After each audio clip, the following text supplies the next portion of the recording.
नवरात्रि के 8वें दिन महागौरी की पूजा अर्चना की जाती है। मां दुर्गा का अष्टम 8वां स्वरूप महागौरी है। इनका रंग गोरा है। इनकी आयु लगभग 8 वर्ष की बतलाई जाती है और पुराणों में जो वर्णन प्राप्त होता है उस वर्णन के आधार पर ये एक कुंवारी कन्या है। गौर वर्ण है और चंद्रमा की भांति ये कांतिमय है, अर्थात इनके गोरे रंग का शास्त्रों में वर्णन प्राप्त होता है। भगवान शिव जी की धर्म पत्नी है और इनका वाहन वृषभ अर्थात बैल है। महागौरी का अस्त्र त्रिशूल है और इनकी 4 भुजाएं हैं। नवरात्रि के इस 8वें दिन की बहुत ज्यादा महिमा पुराणों में बतलाई गई।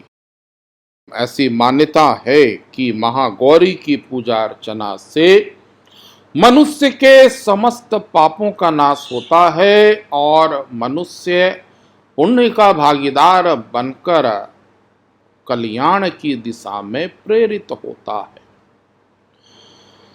ये भगवान शिव जी की पत्नी हैं और शास्त्रों में जो वर्णन हमें प्राप्त होता है उस वर्णन के आधार पर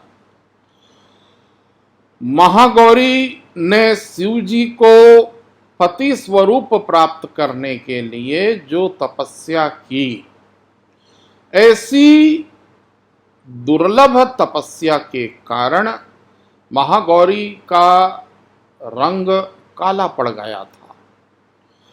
भगवान शिव जी प्रसन्न होकर के जब ये देखे कि महागौरी लंबे समय से तपस्या कर रही,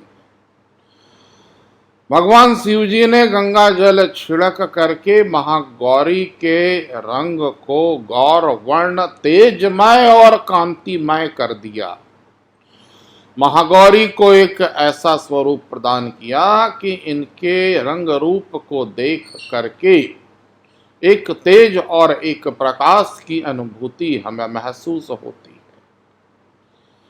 तेजमय चेहरा है, वृषभ इनका वाहन है और हाथ में त्रिशूल को ये धारण किए हुए। महागौरी की तपस्या सफल होती है और भगवान शिव जी को ये पति के रूप में प्राप्त करती है। इसलिए नवरात्रि के 8वें दिन महिलाएं अपने सुहाग की रक्षा के लिए महागौरी की पूजा अर्चना करती हैं। देवी मां को चुनरी समर्पित करने की परंपरा भी महागौरी की पूजा अर्चना से संबंधित है। देवी मां को चुनरी समर्पित की जाती है। नवरात्रि के 8वें दिन महागौरी की पूजा अर्चना में लाल रंग की चुनरी देवी मां दुर्गा को समर्पित करने का विधान है। सुहाग की सामग्रियां देवी मां दुर्गा को समर्पित की जाती हैं, जिससे महिलाओं के अखंड सौभाग्य की रक्षा हो सके। अपने सुहाग की रक्षा के लिए महागौरी की पूजा अर्चना की जाती है। पुरुष अपने कल्याण की कामना के उद्देश्य से महागौरी की पूजा अर्चना करते हैं। चूंकि महागौरी की उम्र लगभग 8 वर्ष की शास्त्रों में बतलाई गई है, इसलिए कुंवारी कन्याओं को भोजन कराने की परंपरा भी इसी दिन प्रचलित है। कुंवारी कन्याओं को अष्टमी के दिन भोजन करा करके उन्हें सुहाग की सामग्रियां प्रदान करके लोग अपनी उपासना को पूर्ण करते हैं। कुंवारी कन्याओं को अपनी समर्थता अनुसार भेंट दिया जाता है और ऐसा विश्वास किया जाता है कि देवी मां की कृपा हमें प्राप्त होगी। महागौरी की पौराणिक कथाओं में एक वर्णन ये भी प्राप्त होता है कि जब महागौरी तपस्या में लीन थी, एक गुफा में बैठ करके भगवान शिव जी को पति स्वरूप प्राप्त करने की कामना के उद्देश्य से महागौरी जब तपस्या कर रही थी, उस समय एक भूखा सिंह उन्हें देखा और भूखे सिंह ने उन्हें खाने का प्रयास किया, परंतु महागौरी की साधना को देख करके सिंह चुपचाप उस गुफा में बैठ गया। सिंह भी महागौरी के तपस्या से उठने का इंतजार कर रहा था। महागौरी जब तपस्या से उठती हैं, उन्होंने ये देखा कि सिंह इतने लंबी अवधि तक मेरा इंतजार कर रहा है। तत्पश्चात उन्होंने सिंह को भी अपनी सवारी बना ली। मां दुर्गा सिंह पर सवार होकर के शत्रुओं का संहार करते।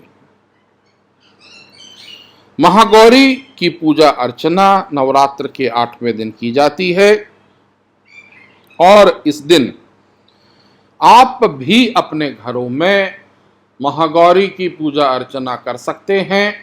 आपको ये मंत्र महागौरी के पूजन में अवश्य बोलना चाहिए। या देवी सर्वभूतेषु महागौरी रूपेण संस्थिता नमस्तस्यै नमस्तस्यै नमस्तस्यै नमो नमः।